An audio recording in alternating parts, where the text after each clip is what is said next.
Fresh out of college, I desperately needed a place in downtown Chicago for my new marketing job. When my coworker mentioned her friend was subletting a spare room dirt cheap, I jumped at it without asking questions. The building was nice enough, a converted warehouse in a trendy neighborhood. Sarah, the primary tenant, seemed normal during our brief phone call. "My schedule's pretty crazy with night shifts at the hospital," she explained. "You'll barely see me." Perfect, I thought. I valued my privacy too. Moving day went smoothly. Sarah had left the keys under a fake rock by the entrance with a note. "Welcome. Had to rush to work. Your room is the second door on the left. Make yourself at home." The apartment was spacious and clean. My room came furnished with basics: bed, desk, dresser. Sarah's room was directly across the hall, door firmly shut. For the first week, our schedules aligned perfectly. I'd leave for work at 8 a.m., return around 6 p.m., and never saw her. Occasionally, I'd notice signs of life. A used coffee mug in the sink, different shoes by the door, the faint scent of vanilla perfume in the hallway. Then I started noticing the patterns. Every night around 2 a.m., I'd hear the front door open and close. Soft footsteps would pad across the hardwood floor, pause outside my door for several seconds, then continue to Sarah's room. At first, I assumed she was just being considerate, checking if I was asleep. But why did she always stop at my door? One night, I decided to peek. The footsteps approached as usual and stopped. Through the crack under my door, I could see the shadow of feet. But instead of moving on after a few seconds, they stayed. 5 minutes passed, then 10. I held my breath, not daring to move. Finally, the shadow disappeared, and I heard her door close. The next morning, I found a note slipped under my door. "Sorry if I woke you last night. Sometimes I drop things in the hallway. Hope you're settling in well. S." I never heard anything drop.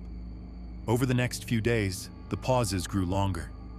Sometimes she'd stand there for 20 minutes. I started sleeping with my phone nearby, ready to call someone if needed. Then came the night that changed everything. I woke to the usual sound of the front door, but this time the footsteps were different, heavier, more deliberate. They stopped at my door as always, but now I could hear quiet scratching sounds, like fingernails dragging across wood. My blood ran cold. I grabbed my phone and activated the flashlight, aiming it at the crack under my door. What I saw made me nearly drop the phone. The feet weren't wearing the ballet flats or sneakers I'd seen by the entrance. These were large work boots, men's work boots. I called the police immediately. When they arrived, they found no one in Sarah's room. In fact, they found no evidence anyone had ever lived there. The closet was empty, the bed hadn't been slept in, and there was a thick layer of dust on the nightstand. The building manager was just as confused as I was. According to his records, no one named Sarah had ever rented this apartment. The previous tenant had moved out 6 months ago, and the unit had been vacant since then. The spare key I'd been given? It was a master key, the kind only maintenance staff should have. We never found out who had been entering the apartment each night, or how they'd gotten hold of that key. The manager changed all the locks immediately and offered to help me find a new place. I moved out the next day.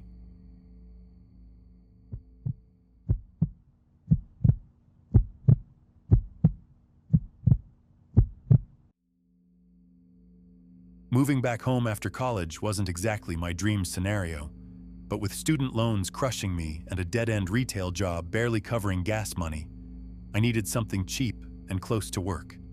The Craigslist ad was perfect. A converted garage apartment behind an older guy's house for half what anything else cost. Frank seemed harmless enough when we met. Mid-60s, soft-spoken, told me he was recently retired and just wanted some extra income. The space was small but clean, with its own entrance around back. He mentioned he kept odd hours due to insomnia, but that actually worked for me since I pulled closing shifts at the store. The first few weeks were fine. I'd come home around midnight, and his house would be dark. I'd sleep until noon, and by the time I left for work, I'd occasionally see him tending his unusually pristine garden. The guy was meticulous, every tool in its place, lawn trimmed to perfection. But then I started noticing the sounds. It began with muffled thumping from his basement around 2 a.m., then the occasional sound of what sounded like power tools. At first, I figured he was just a night owl working on projects. Plenty of retired guys become obsessive about their hobbies, right? One night, coming home from work, I saw his garage door was cracked open about a foot. Light spilled out onto his driveway, and curiosity got the better of me. I crept closer and peered inside. Frank was hunched over something on his workbench, completely absorbed. The garage was immaculate. Tools hung in perfect rows, everything labeled and organized. But what made my blood run cold was the industrial-grade plastic sheeting covering the floor and the strong chemical smell wafting out. He suddenly straightened up, and I ducked behind his car, heart pounding. I heard him moving around, then the garage door motor kicked in, sealing everything inside. The next morning, I casually mentioned hearing some late-night activity. Frank's demeanor completely shifted. His eyes went cold, and he said in a tone I'd never heard before, "Some projects require privacy. I'd appreciate it if you minded your own business." That afternoon, I noticed fresh concrete patches in his backyard. Small, irregular shapes scattered across what used to be garden beds. I started paying closer attention after that. The strange hours, the obsessive cleanliness, the way he'd watch me from his kitchen window when I left for work. And then I found the missing person flyers at the grocery store. 3 people from neighboring towns, all last seen within the past 6 months. I took photos of everything I could and drove straight to the police station. The detective listened to my story, examined my pictures, and within hours, they had search warrants. Frank was loading something heavy into his truck when they arrived. The concrete patches in his yard weren't decorative. They were covering evidence that would eventually solve 3 missing person cases. I never did get my security deposit back, but considering what could have happened if I'd ignored those late-night sounds, I count myself lucky to just be out a few $100.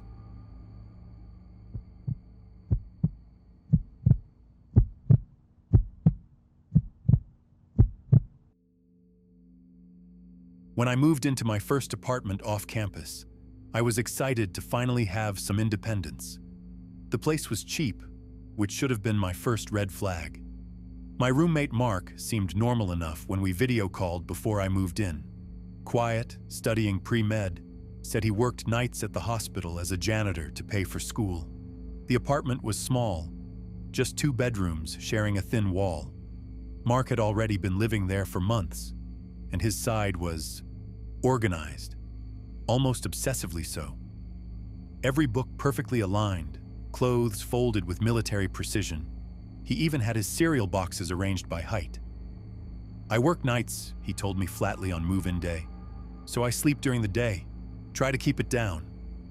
Fair enough, I thought. We'd barely see each other. But that first week I started noticing things.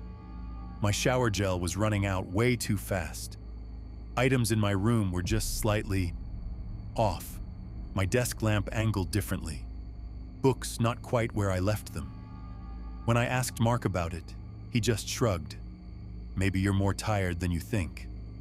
Then I found the notebook. I was looking for a pen in our shared kitchen drawer when I saw it. A small black notebook tucked behind the takeout menus. My name was written on the cover in Mark's neat handwriting. Inside were detailed logs, times I came home, when I showered, what I ate, even my sleep schedule recorded down to the minute. You shower at 7:23 a.m. on Tuesdays, 7:31 on Wednesdays. My hands were shaking as I read page after page of my own life, documented like a science experiment. The final entry was from that morning. Target seems agitated. May suspect observation. we'll need to be more careful. Target. He called me target. I confronted him that night before his shift. Mark just stood there in his hospital scrubs, staring at me with those cold, calculating eyes. "You went through my things," he said quietly. "That's not very neighborly." "You've been stalking me in my own home," I replied. "Stalking?" He tilted his head. "I prefer studying human behavior patterns. It's fascinating how predictable people are when they think they're alone." The way he said it, so clinical and detached, made my skin crawl. I told him I was moving out immediately. "I wouldn't do that if I were you," Mark said, checking his watch. "You signed a year lease. Breaking it would be expensive. Besides, where would you go this time of night?"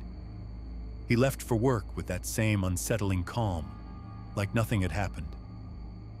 I packed a bag and crashed at a friend's place, but I had to come back the next day for more of my stuff. Mark should have been sleeping after his night shift, but the apartment was empty. As I grabbed my things, I noticed my bedroom door was slightly ajar. Inside, I found a camera, tiny, professionally mounted in the corner near my bed, with a clear view of everything. The red recording light was still blinking. I ripped it down and found the cable leading through a small hole in the wall, straight into Mark's room. On his desk was a laptop showing a grid of camera feeds. Not just my room, the bathroom, kitchen, even the hallway outside our apartment. But the worst part was the folder on his desktop labeled Research Subjects Previous. There were dozens of videos, different apartments, different roommates, all unknowingly recorded. Some files dated back years. I was just his latest experiment. I grabbed the hard drive and ran, filed a police report immediately. When they raided the apartment, Mark was gone. Vanished like he'd never existed, leaving behind only his meticulously organized room and a note on my pillow. "Thank you for your participation in my research. Your behavioral patterns were particularly interesting. I'll be sure to reference your data in future studies." They never found him, but sometimes, late at night in my new place, I still check every corner for that tiny blinking red light.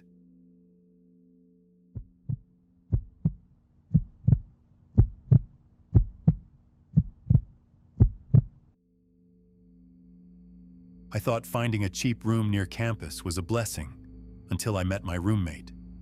When I responded to the Craigslist ad for a shared apartment, the landlord mentioned my roommate worked nights at the hospital. "You'll barely see each other," he said. "Perfect for a broke college student who just needed somewhere quiet to study." Marcus seemed normal enough when we met. Mid-40s, soft-spoken, always heading out around 10 p.m. in scrubs. He kept to himself, which I appreciated. The first weird thing happened on a Tuesday. I was studying late when I heard the front door open around 3 a.m. Normal enough, Marcus getting home from his shift. But then I heard shuffling, like he was dragging something heavy across the living room floor. I pressed my ear to my bedroom door. The shuffling stopped. Then came a sound I'll never forget.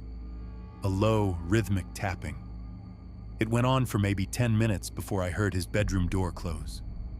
The next morning, I found deep scratches in the hardwood floor. Fresh ones.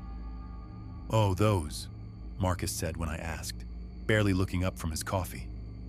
"I rearranged some furniture last night. Heavy dresser. But I'd seen his room. He had almost nothing in there." The scratching sounds became nightly, always between 3 and 4 a.m., always that same deliberate rhythm. I started wearing earbuds to bed, but somehow I could still hear it through the music. Then came the smell. It started faint, like old meat left in a warm car. I checked the fridge, the trash, everywhere. Nothing. But each night it got stronger, always coming from the direction of Marcus's room. I was about to confront him when I saw the news report. Local hospital employee under investigation for missing medical supplies. The photo showed Marcus in handcuffs. That night, I heard the front door open at the usual time. but Marcus was supposed to be in jail. The shuffling started, louder than ever. I grabbed my phone and called 911, whispering that someone had broken into my apartment.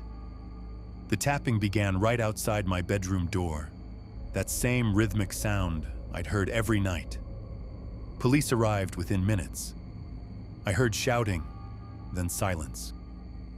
When they knocked on my door, I learned the truth. Marcus had been released on bail that afternoon. They found him in the living room, barely conscious from a drug overdose. The scratches in the floor were from his fingernails as he'd crawl around in hallucinations every night.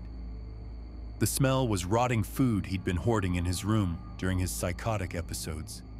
The missing medical supplies from the hospital, morphine, he'd been stealing it for months.